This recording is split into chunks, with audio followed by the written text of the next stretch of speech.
Welcome to the Prayagraj institute. R O की batch के अंतर्गत आज हम लोग हिंदी विषय पढ़ेंगे। हिंदी विषय में हमारा टॉपिक है वाक्य शुद्धि। तो देखते हैं वाक्य शुद्धि में क्या क्या है और क्या पढ़ना है हमें।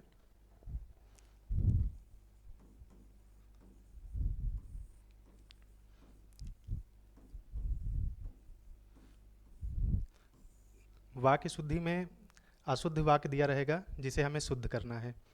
तो सबसे पहले हम पहचानेंगे अशुद्ध वाक्य क्या हैं।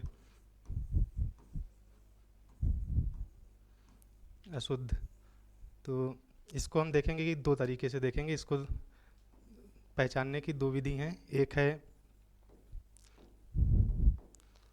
पदक्रम और दूसरा है पद।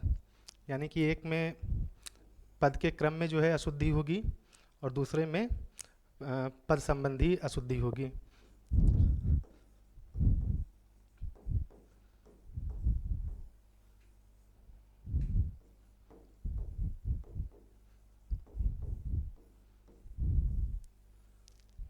पद क्रम में शब्दों का जो है क्रम आगे पीछे हो जाएगा, उसी को हमको पहचान के शुद्ध करना है। और पद संबंधी में कई तरीके हैं, जैसे लिंग वचन में अशुद्धि होगी,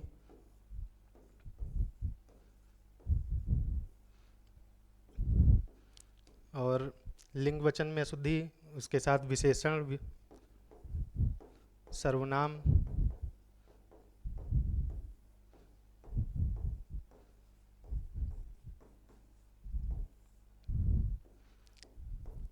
लिंग लिंग में अशुद्धि हो सकती है, वचन संबंधी जो है त्रुटि हो सकती है, विशेषण सर्वनाम इनमें त्रुटि हो सकती है, वर्तनी संबंधी हो सकती है, किसी वाक्य का अनावश्यक प्रयोग होगा उसमें जो है हमें पहचानना है, अनुपयुक्त पद आए होंगे, और मुहावरे और लोकोक्ति से संबंधित त्रुटि होंगी। तो ये हैं अनावश्यक शब्द और अनुपयुक्त शब्द,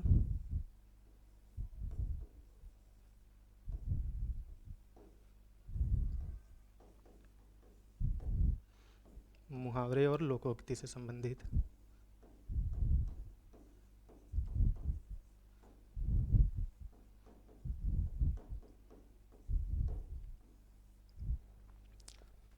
और पद क्रम में पदों के क्रम में जो है त्रुटि होगी, यानी कि आगे पीछे लिख दिया जाएगा।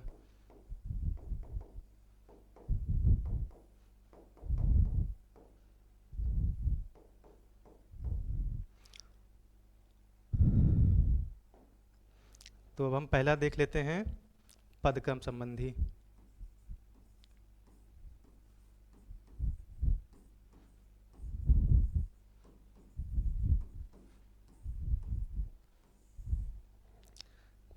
पद क्रम संबंधी में जो है कई नियम है हमारे वाक्य को बनाने के, उनके बारे में जानेंगे और उन्हीं से पहचानना है कि क्या त्रुटि है और उसी को हमें सुधारना है।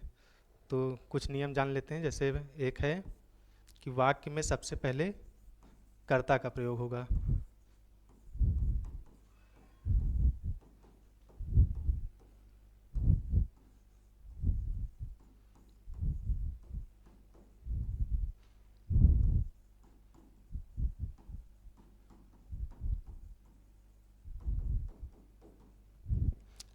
कर्ता के बाद फिर कर्म का।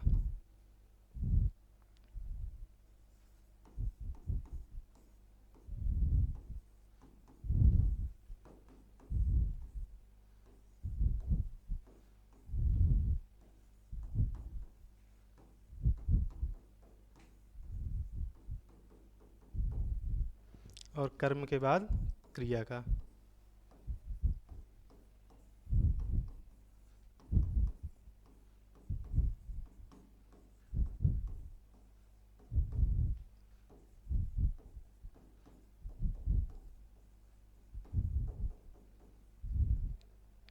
इसको हम ऐसे भी लिख सकते हैं, सबसे पहले कर्ता, फिर कर्म, फिर क्रिया।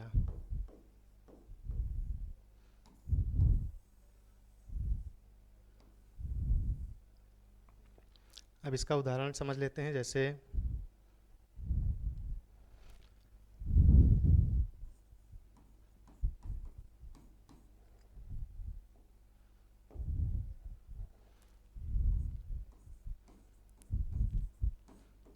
सचिन क्रिकेट खेलता है। इसमें सचिन क्या है? सचिन है कर्ता। क्रिकेट खेलना, ये क्रिकेट कर्म है और खेलना क्रिया।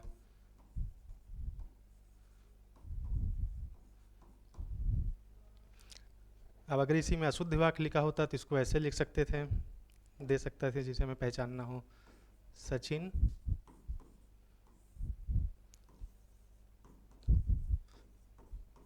खेलता है क्रिकेट, ये अशुद्ध वाक्य है। अब हम पहले नियम से इसको पहचान सकते हैं कि अशुद्ध है और ये शुद्ध इसका हो जाएगा, ऊपर वाला ये शुद्ध हो जाएगा। अब दूसरा नियम देखते हैं एक।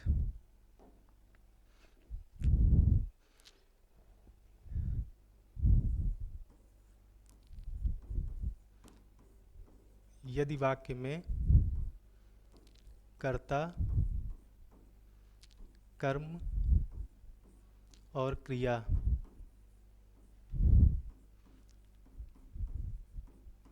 का विस्तारक हो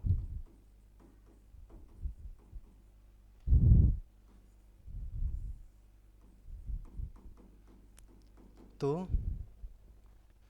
कर्ता का विस्तारक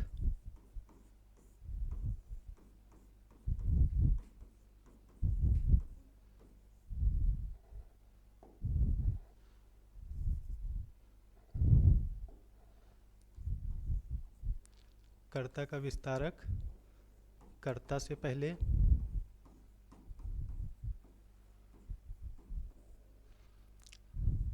क्रिया का विस्तारक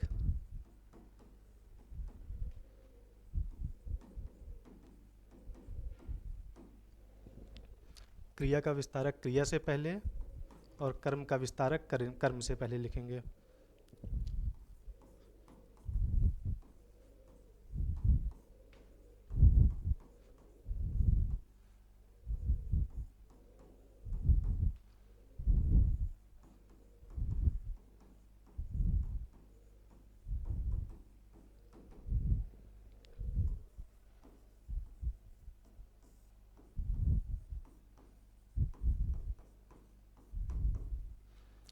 जैसे उदाहरण देखते हैं।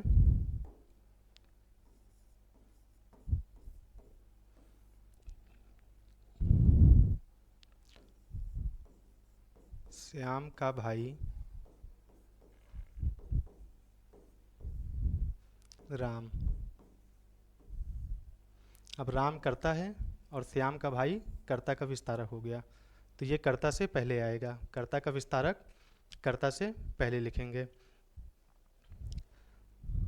श्याम का भाई राम हिंदी फिल्में अधिक देखता है। अधिक देखता है, ये करता था और ये उसका विस्तारक पहले आया। फिल्में कर्म है, हिंदी लगा के ये उसका विस्तारक किए, ये उससे पहले रहेगा। और देखना में अधिक देखता है, ये इसका विस्तारक हुआ, तो ये क्रिया से पहले रहेगा। अतः कहने का मतलब है कि कर्ता का विस्तारक है तो कर्ता से पहले, क्रिया का विस्तारक है वो क्रिया से पहले, और कर्म का विस्तारक है कर्म से पहले रहेगा। और इसका क्रम जो कर्ता फिर कर्म फिर क्रिया, इसको भी ध्यान में रखना है। तो इसके अलावा अगला नियम देखते हैं हम।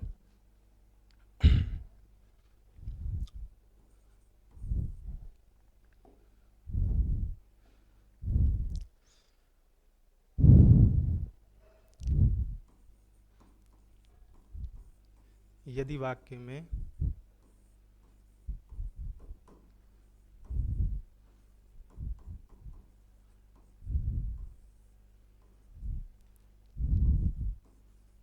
संबोधक सूचक शब्द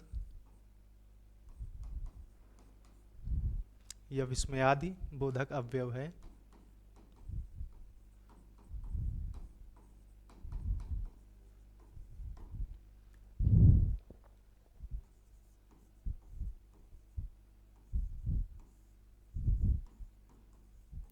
तो इसका प्रयोग सबसे पहले होगा।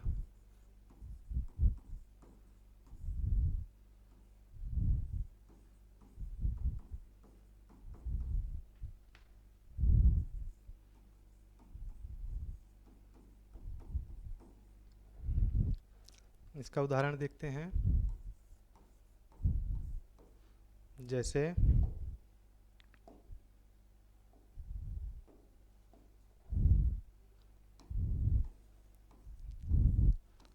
अरे ये क्या हुआ।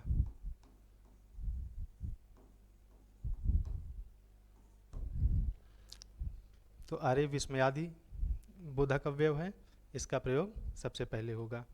एक नियम ये ध्यान में रखना है। इसके अलावा और जो नियम हैं उनको भी हम देखते हैं।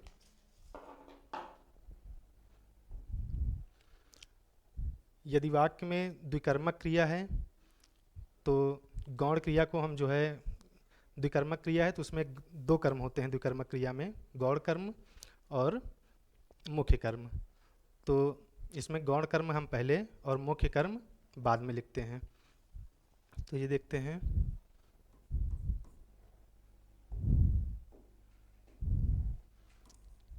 यदि वाक्य में द्विकर्मक क्रिया है तो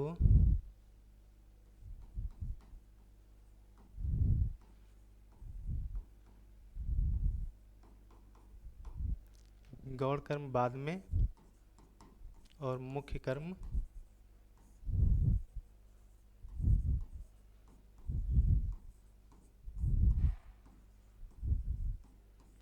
पहले लिखते हैं।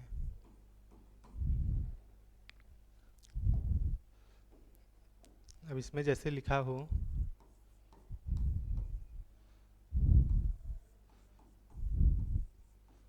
शीला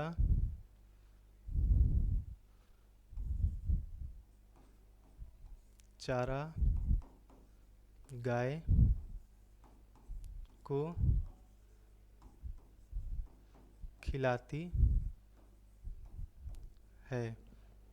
अब इसमें दो कर्म हैं, चारा और गाय, लेकिन देखेंगे कि इसमें मुख्य कर्म कौन सा है। तो मुख्य कर्म हमको मिलेगा गाय, और चारा ये जो है गौण कर्म है। और नियम हमारा क्या था कि गौण कर्म जो है बाद में लिखना है। तो ये वाक्य क्या हो जाएगा, ये अशुद्ध वाक्य है। इसको शुद्ध करना होगा तो हम इसको लिखेंगे शीला गाय को चारा खिलाती है।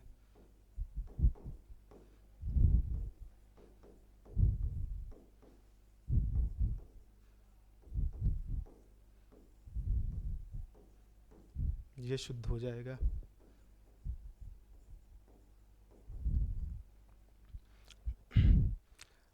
इसके अलावा अगला नियम देखते हैं हम।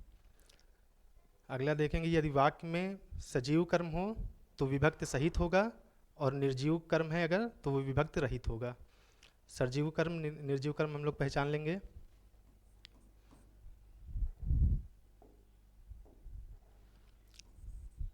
यदि वाक्य में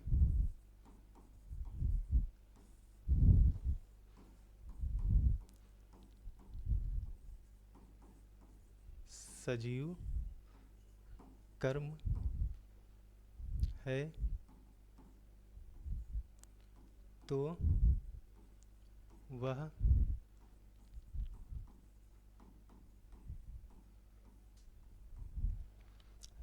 सजीव कर्म विभक्ति सहित होगा और निर्जीव कर्म विभक्ति रहित।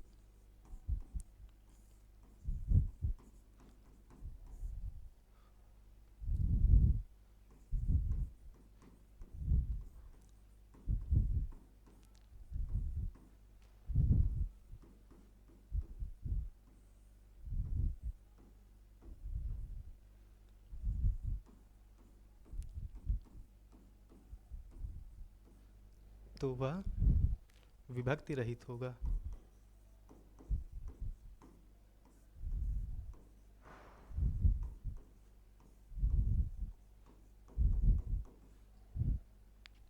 इसका उदाहरण देखते हैं।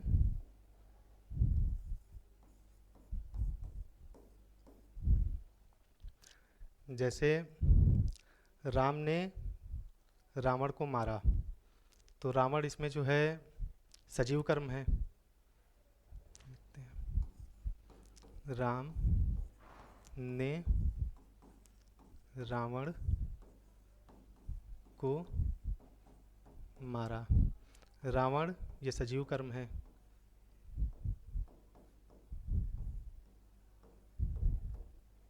तो सजीव कर्म के साथ विभक्ति लगेगी, इसमें विभक्ति है।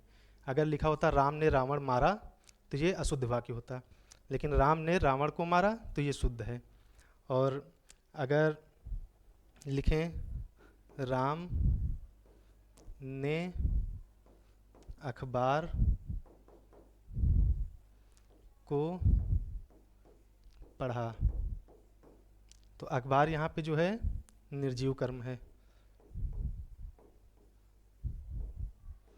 और निर्जीव कर्म विभक्ति रहित होगा, तो यहाँ को का प्रयोग नहीं होगा।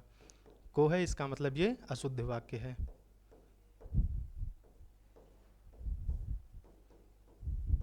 इसका शुद्ध हो जाएगा राम ने अखबार पढ़ा। राम ने अखबार पढ़ा, ये शुद्ध हो जाएगा।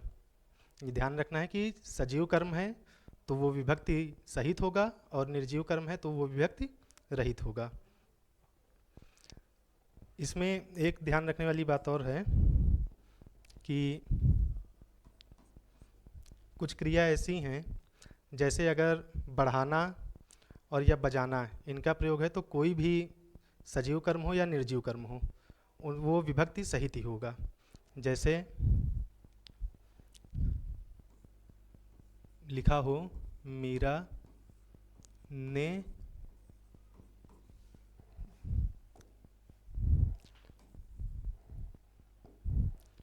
ने ढोल बजाया, तो ये अशुद्ध वाक्य है। क्यों अशुद्ध है? क्योंकि ध्यान रखना है कि बजाना बजाया ये सब क्रिया आती हैं, तो इनके साथ चाहे सजीव कर्म हो या निर्जीव कर्म हो विभक्ति का प्रयोग होगा। तो इसका शुद्ध वाक्य क्या हो जाएगा? मीरा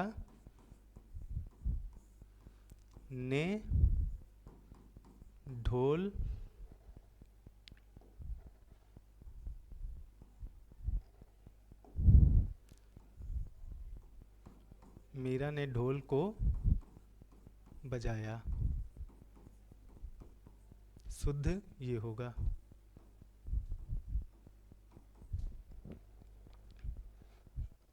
इसको नोट में लिख लेते हैं।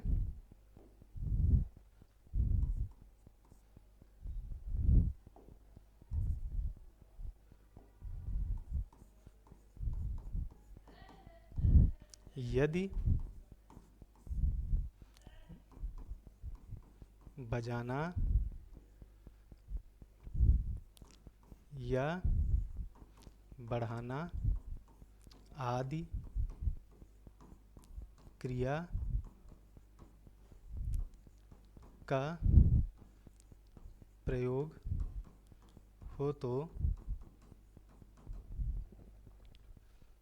चाहे सजीव कर्म हो या निर्जीव,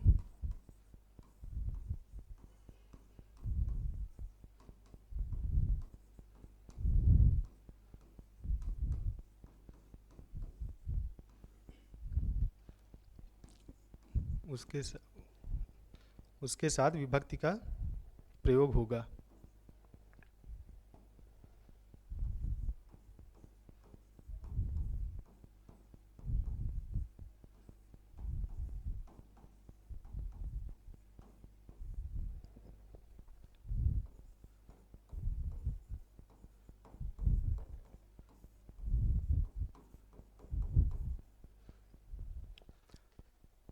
तो ये हो गया एक नियम, ये हमें ध्यान रखना है।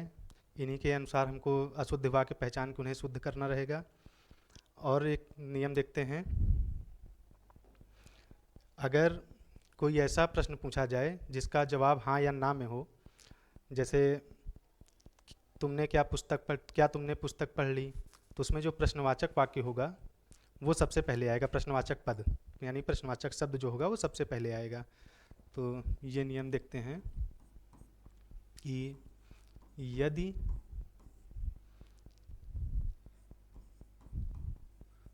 कोई ऐसा प्रश्न हो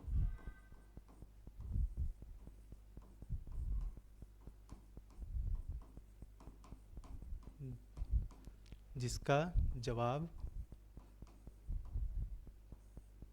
सिर्फ हाँ या नहीं में दिया जा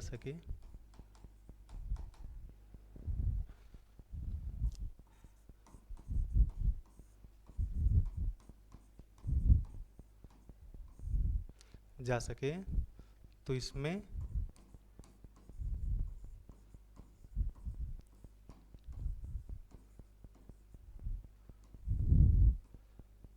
प्रश्नवाचक शब्द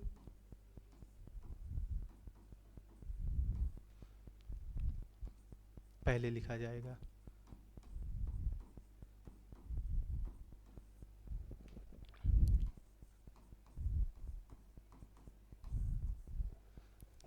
जैसे उदाहरण देखते हैं,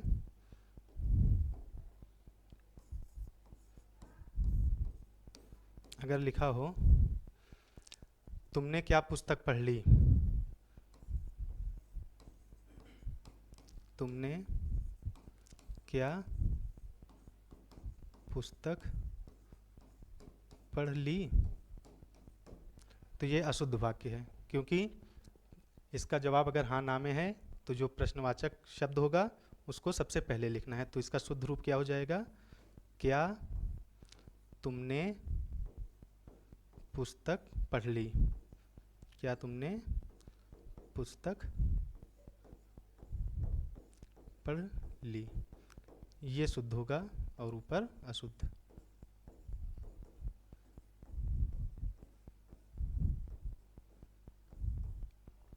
तो अभी नियम देखते हैं, फिर इनके जो है हम लोग ढेर सारे एग्जाम्पल देखेंगे जिससे पूरा समझ में आ जाएगा। अगला नियम देखते हैं कि किसी की उपाधि या योग्यता का जिक्र हो तो उपाधि को नाम से पहले और योग्यता को नाम के बाद लिखेंगे। जैसे नियम लिख लेते हैं,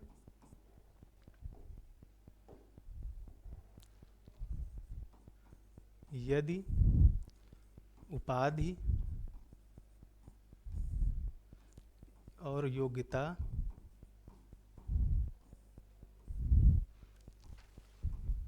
का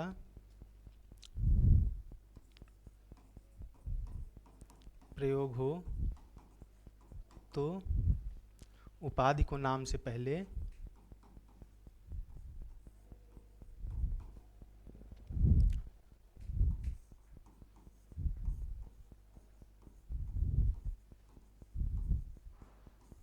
और योग्यता को नाम के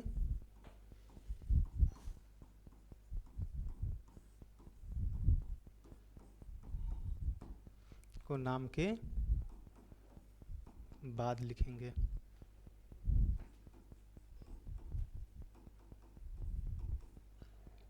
जैसे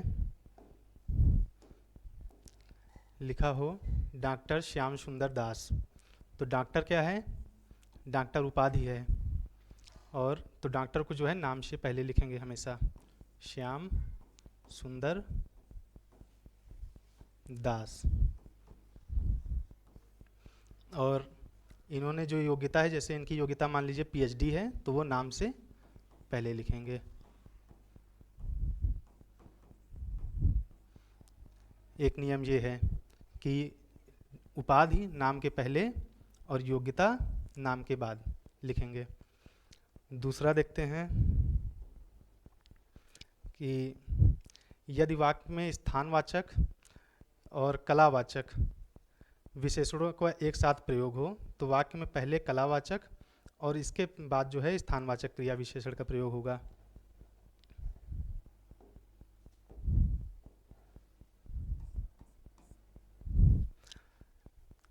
यदि वाक्य में स्थानवाचक व कलावाचक क्रिया विशेषणों को एक साथ प्रयोग करें एक साथ प्रयोग हो तो वाक्य में पहले कलावाचक और इसके बाद स्थानवाचक क्रिया विशेषण लिखा जाएगा। जैसे अजय दिल्ली 10 बजे जाएगा, लिख लेते हैं अजय दिल्ली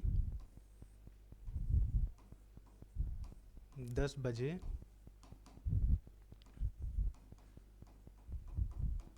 जाएगा। तो इसमें दिल्ली ये स्थानवाचक है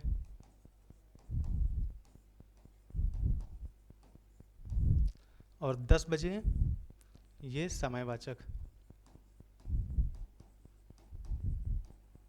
दोनों का एक साथ प्रयोग हुआ है। तो अगर ऐसा है तो पहले समयवाचक लिखेंगे और उसके बाद स्थानवाचक। तो इसका शुद्ध क्या हो जाएगा, इसको लिखेंगे अजय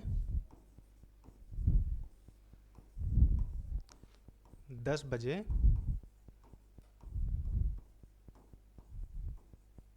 दिल्ली जाएगा। ये शुद्ध है और ये अशुद्ध। फिर से एक बार देखते हैं कि स्थानवाचक और समयवाचक अगर दोनों का प्रयोग एक साथ हुआ है तो हम पहले समयवाचक लिखेंगे और उसके बाद स्थानवाचक का प्रयोग करेंगे। एक नियम ये है। इसके बाद हम देखते हैं अगला है कारकों का क्रम। जैसे कारकों का क्रम देख लेते हैं। कारकों में हम लोग पढ़े होंगे, सबसे पहले आता है कर्ता, उसके बाद कर्म, कर्ता कर्म और कर्ता कर्म, उसके बाद करण, फिर संप्रदान, अपादान, संबंध, अधिकरण और संबोधन। इस प्रयोग इसके आधार पे हम लिखते हैं पहले कर्ता, फिर कर्म, कर्म के बाद करण आएगा, करण के बाद संप्रदान, संप्रदान के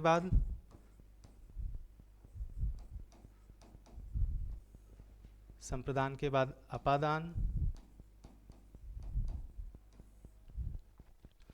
अपादान के बाद संबंध, अधिकरण और संबोधन। संबंध,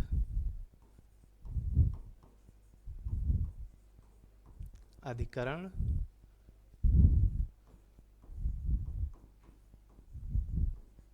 और संबोधन। ये कारकों का जो है पढ़ने का क्रम है। और अगर इसको नंबरिंग से जैसे कर लें तो ये पहला, दूसरा, तीसरा, चौथा, पांचवा, ये छठा, सातवां और ये आठवां। तो पढ़ने क्रम है 1, 2, 3, 4, 5, 6, 7, 8।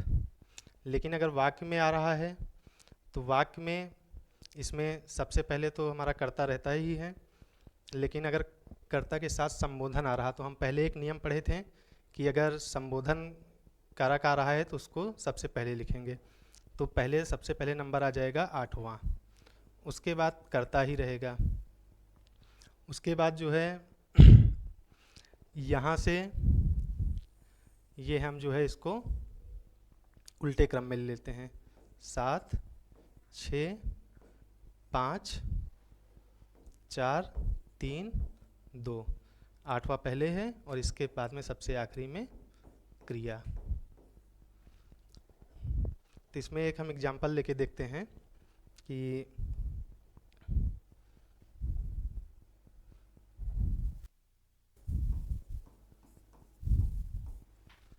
एग्जाम्पल लेते हैं, राम विद्यालय रोजाना घर से पढ़ने साइकिल से जाता है।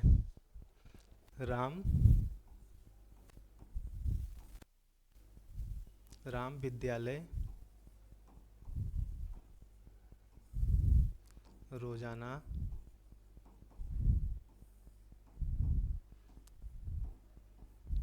घर से पढ़ने, साइकिल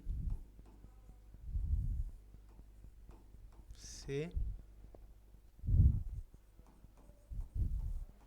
जाता है। अब इसमें करता क्या है, राम इसमें करता हो जाएगा।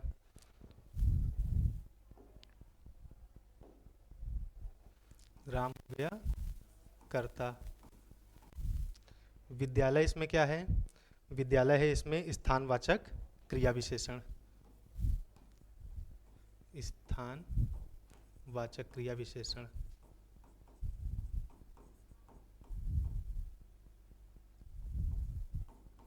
स्थानवाचक क्रिया विशेषण है। रोजाना क्या है, रोजाना जो है कालवाचक क्रिया विशेषण है।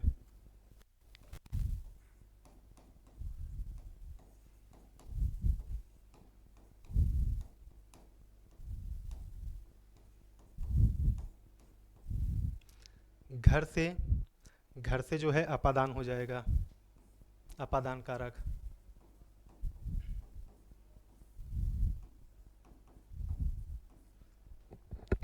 पढ़ना इसमें क्रिया है और साइकिल से करण।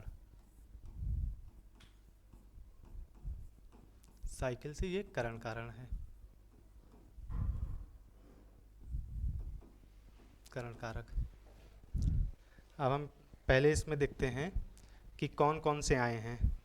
तो कर्ता आया है यानी पहला, दूसरा आया है, इसमें मैच करते हैं, कर्ता है। और अपादान, अपादान किस नंबर पे है, अपादान है हमारा 5 नंबर पे। और अपादान के बाद करण, करण है हमारा तीसरे नंबर पे। यानी कि 1, 5, 3 और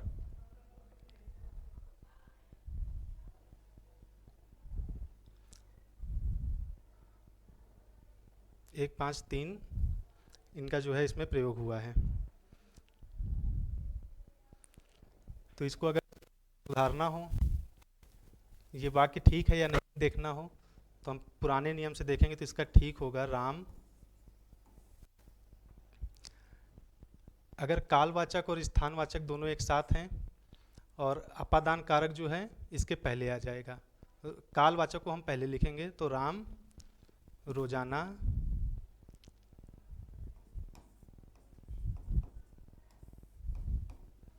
घर, राम रोजाना विद्यालय